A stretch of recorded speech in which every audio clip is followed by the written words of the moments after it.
Well, howdy there, Internet people. It's Bo again, and welcome to The Roads with Bo. Today is March 14th, 2024, and we're doing a Q&A for you this Thursday morning, and these are your questions. So we will run through them, and let's get started. Okay, so first-time writer but long-time listener, I'm curious what your thoughts are on the House recently passing a bill that could ban TikTok and how that could play out in the general election with younger voters. I could see this being spun as a Biden TikTok ban.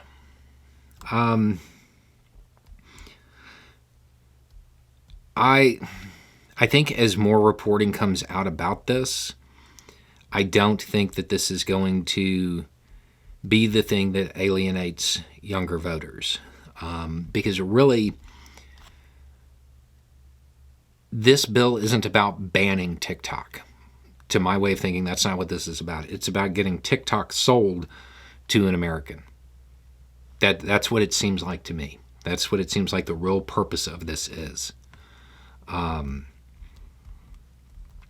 So there's that, and we don't know how it's going to do in the Senate. I haven't seen an accurate vote count, but I think deep down, I think that this is not going to be a deciding factor for a lot of young people. I think there are other things that are going to weigh far more heavily on the vote.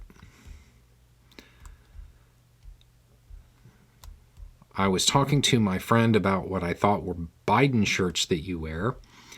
He said they weren't Biden, but Hunter S. Thompson. I assumed because of the aviator glasses, they were Biden. It started a conversation about Gonzo journalism, and he said it's because you do a lot of Gonzo reporting. I've done some reading and don't understand exactly what it is or why it isn't just fiction or maybe based on a true story.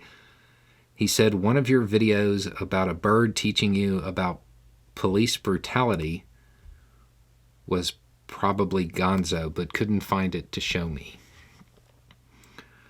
A bird teaching me about police brutality.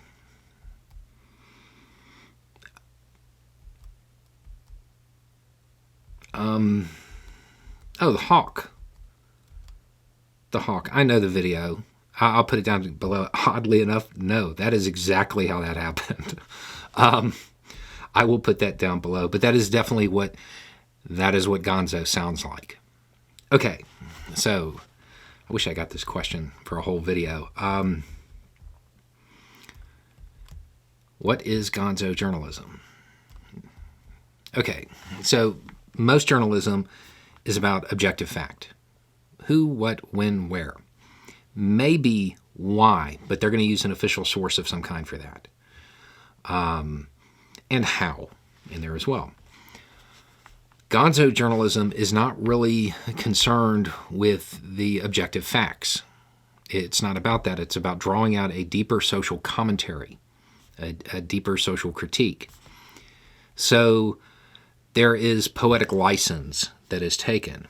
Hunter S. Thompson is like the grandfather of this kind of journalism and way over the top. And let's see. Okay, so what are some defining characteristics?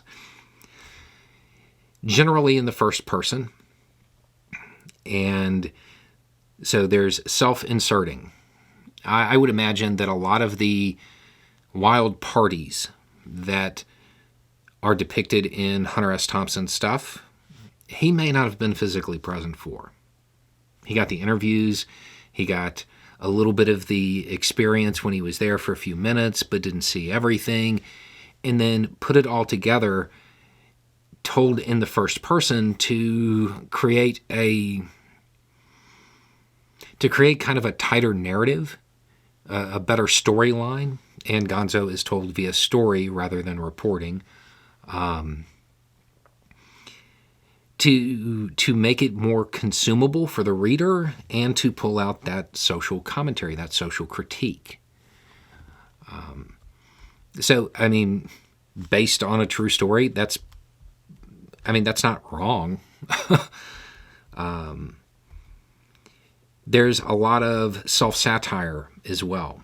I'm fairly certain that Hunter S. Thompson didn't have a Z carved into his forehead. That probably didn't occur, but it was the over-the-top nature of it.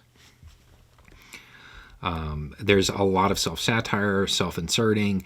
There's a lot of exaggeration and embellishment. And that's all part of Gonzo journalism. And again, the goal isn't who, what, when, where. It's the social critique, the social commentary. That's why the story about the bird, that's why he thinks that's Gonzo.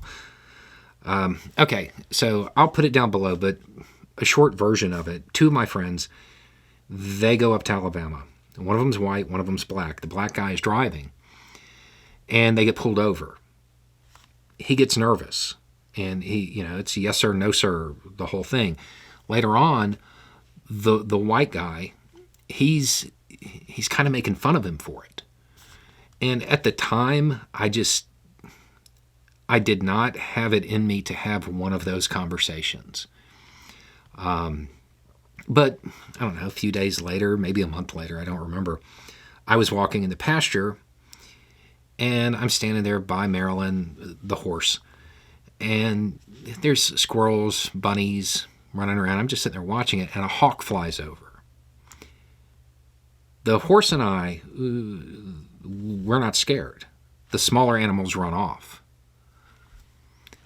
And the point, well, you'll get the point in the video, but if you were to Gonzo that story up, I would be in the car, even though I wasn't. Okay? I'd be in the car. I would witness the whole thing. Definitely everybody's actions would be exaggerated. Like, this would be the most chill cop in the world, okay, start to finish.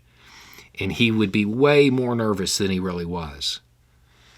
And the passenger, the white friend, he would be completely oblivious to an even greater degree than he was. Then when we got to the destination, we'd all get out of the car, and me and the white guy, we would walk through the pasture together. And that's when the hawk flies over. And there's this moment where he sees it, and the social commentary and critique comes out.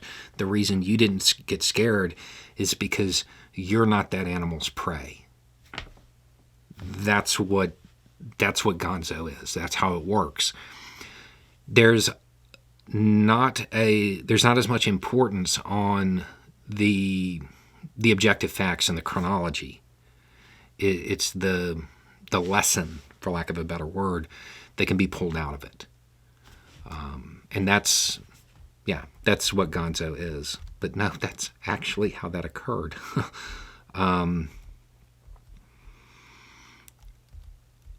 So, I mean, based on a true story, that's not a bad way to look at it. But it's based on a true story with a lot of self-satire, a lot of exaggeration, that takes it over the top, and the end point isn't about the events that occurred. It's about what can be pulled out of it. I hope that makes sense. We'll probably come back to this because there are a lot of people who are doing this today, and they may not even realize they're doing it themselves. So we'll probably come back to this topic. Do you think the pier will be used to get construction companies in to make a buck after the war? It's the United States. Yeah, there are going to be companies that get in to profit off of that. Absolutely. I would be absolutely shocked if that didn't occur. Whether or not they use the pier, they probably will. They probably will. the large companies that are going to be needed for reconstruction. Yeah, that seems incredibly likely. I was just curious about where it is you get your statistics when you quote surveys. I do a number of surveys as a side gig, and some of the information you give sounds like the questionnaires that I have taken part in. As a side gig? Oh, wow, you just gave me a rabbit hole to go down. Okay, so when I'm talking about surveys and polling and stuff like that, what I normally do is when polling comes out, there's an article, normally a series of articles from different outlets that write about that polling. Most times you can go to it and it will tell you who the pollster was. Sometimes they'll even be nice enough to have a link directly to it. You can follow the link, or you go to the pollster's website and you can find their methodology, and you can find all of the questions that they ask. Oftentimes, the question that is in the article, the percentage that they're reporting on or whatever, it may not be the most important piece. And that's where a lot of that comes from. But now I have to look into whether or not pollsters are using a service to collect surveys for them in which people are paid as part of a side gig. Because that would certainly influence the polling data. I'd never even considered that as a possibility. But yeah, most times you can track it back and get all of the information. And they generally ask way more questions than what gets reported on. And there are a lot of little nuggets in there that are beneficial for understanding the bigger picture. Do you plan on waiting for confirmation of next Benedict's ME report from an independent source? I'm one of those who gave you let's just say gave you a hard time for defending the journalist that waited. Sorry. No reason to be sorry. Yes, I absolutely plan on waiting for more information now. So if you're not familiar with this case, it happened in Oklahoma. There's a lot of reporting on it. You can use your favorite search engine and find it.